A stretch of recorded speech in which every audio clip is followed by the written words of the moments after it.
Hello friends, welcome back to my channel. இன்னைக்கு நம்ம பார்க்க போற வீடியோ, குழந்தைக்கு கொடி சுத்தியிருந்தா நம்மளுடைய ஸ்கேன் ரிப்போர்ட்ல எப்படி சொல்லியிருப்பாங்க? புரண்டு புரண்டு படுக்கிறதுனால குழந்தைக்கு கொடி சுத்துமா? கொடி சுத்தியிருந்தா நார்மல் டெலிவரி ஆகாதா? இது பத்தி தான் இந்த வீடியோல நம்ம பார்க்க போறோம்.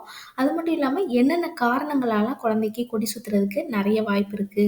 அத பத்தி தான் இந்த வீடியோல ஃபுல் டீட்டெயிலா நம்ம பார்க்க போறோம். வீடியோவ ஸ்கிப் பண்ணாம முழுசா பாருங்க. அப்பதான் உங்களால எல்லாத்தையும் தெரிஞ்சுக்க முடியும். நம்மளோட சேனல்ல முதல் முறையா பார்க்குறவங்களா இருந்தீங்கன்னா, சப்ஸ்கிரைப் பண்ணிட்டு பாருங்க. அப்பதான் நான் போடுற யூஸ்ஃபுல்லான வீடியோ உங்களுக்கு நோட்டிஃபிகேஷனா வரும். நார்மலா இந்த கொடி சுத்தி இருக்கிறத நம்மளுடைய ஸ்கேன் ரிப்போர்ட்ல எப்படி மென்ஷன் பண்ணியிருப்பாங்கன்னா, single cord of the around the fetus நெக்ன்னு மென்ஷன் பண்ணியிருப்பாங்க. ஒரு கார்டு அதாவது ஒரு கொடி கழுத்துல சுத்தியிருந்தா இந்த மாதிரி மென்ஷன் பண்ணியிருப்பாங்க. அதுவே 2 கொடி சுத்தியிருந்ததுன்னா, double cord of around the fetus நெக்ன்னு சொல்லியிருப்பாங்க.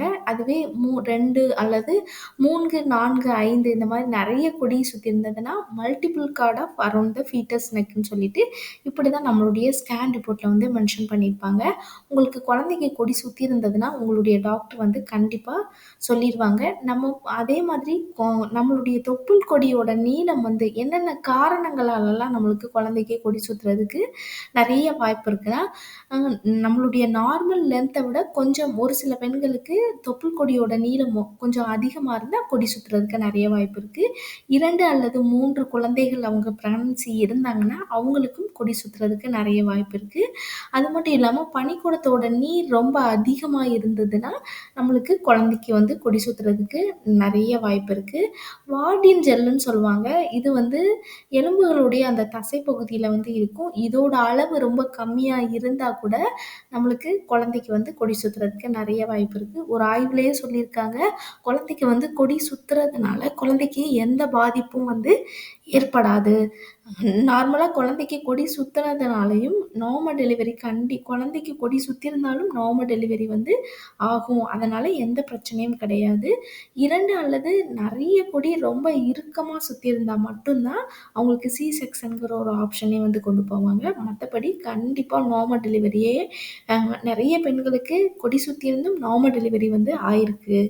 அதையும் சொல்லுவாங்க. அது மட்டும் இல்லாம நெறைய பெண்கள் நெனைப்பாங்க, அ நம்மளுக்கு புரண்டு புரண்டு நம்ம படுத்தா குழந்தைக்கு கொடி சுத்துமான்னா, கண்டிப்பா அப்படி கிடையவே கிடையாது. நீங்க புரண்டு புரண்டு படுக்கிறதுக்கும், கொடி சுத்துறதுக்கும் எந்த சம்மந்தமும் கிடையாது. ஆனா கர்ப்பிணிகள் நார்மலா அ இடது பக்கம் தான் ரொம்ப அதிகமா படுக்கணும். வலது பக்கம் கம்மியான நேரம் படுக்கணும்னு சொல்லுவாங்க. ஏன்னா, குழந்தைக்கு தேவையான இடம் இடது பக்கம் தான் ரொம்ப அதிகமா இருக்குன்னு சொல்லுவாங்க.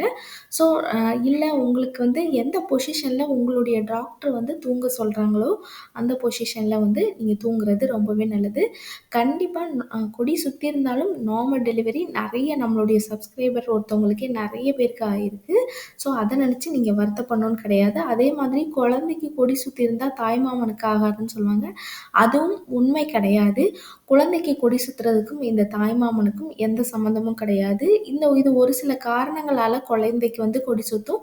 கொடி சுத்தி இருந்தாலும் ஒரு சிலர் பயப்படுவாங்க. குழந்தைக்கு அ சரியான தண்ணி போகாதோ, சரியான நியூட்ரிஷன்ஸ் போகாதோ, குழந்தைக்கு ஏதாவது பாதிப்பு ஏற்படும்னா, கண்டிப்பா எதுவுமே ஏற்படாது. குழந்தைக்கு ரொம்ப அதுவும் ஒரு ஆராய்ச்சியில சொல்லியிருக்கப்படுறது என்ன, ரொம்ப இறுக்கமா இருந்தா கூட, அந்த கொடி குழந்தைக்கு தேவையான நியூட்ரிஷனோ எதையுமே பாதிப்ப ஏற்படுத்தாது. ஒரு பெயின் வரும்போது, அந்த நெறைய கொடிகள் வெளில வரதுக்கு முடியாமல் ஒரு சில நேர காரணங்களால இருந்தால் மட்டும் தான் செக்ஷன்ங்கிற ஆப்ஷன் எடுத்துட்டு போவாங்க. மத்தபடி கொடி சுத்திருக்கிறதுனால எந்த ப்ராப்ளமும் கிடையாதுன்னு தான் சொல்லியிருக்காங்க. கொடி சுத்திருக்கிறத நம்ம எப்படி கண்டுபிடிக்க முடியும்னு நம்ம பார்த்தோம்னா, ஸ்கேன் ரிப்போர்ட்ல தான் பார்க்க முடியும். நம்மளால நம்ம பார்க்க முடியாது. ஒரு சிலருக்கு குழந்தையோட அசைவு ரொம்ப கம்மியா இருக்கும். அ அப்படி இருந்தா கூட குழந்தைக்கு கொடி சுத்துறதுக்கு வாய்ப்பு இருக்கு. இது 100% கிடையாது. ஒரு சில நேரங்கள்ல அப்படி இருக்கிறதுக்கு வாய்ப்பு இருக்கு. ஓகே ஃப்ரெண்ட்ஸ், இந்த வீடியோ உங்களுக்கு ரொம்பவே யூஸ்ஃபுல்லா இருக்கும்னு நெனைக்கிறேன். இந்த வீடியோ புடிச்சிருந்ததுனா லைக் பண்ணுங்க, ஷேர் பண்ணுங்க, கமெண்ட் பண்ணுங்க. மறக்காம சப்ஸ்கிரைப் பண்ணிடுங்க.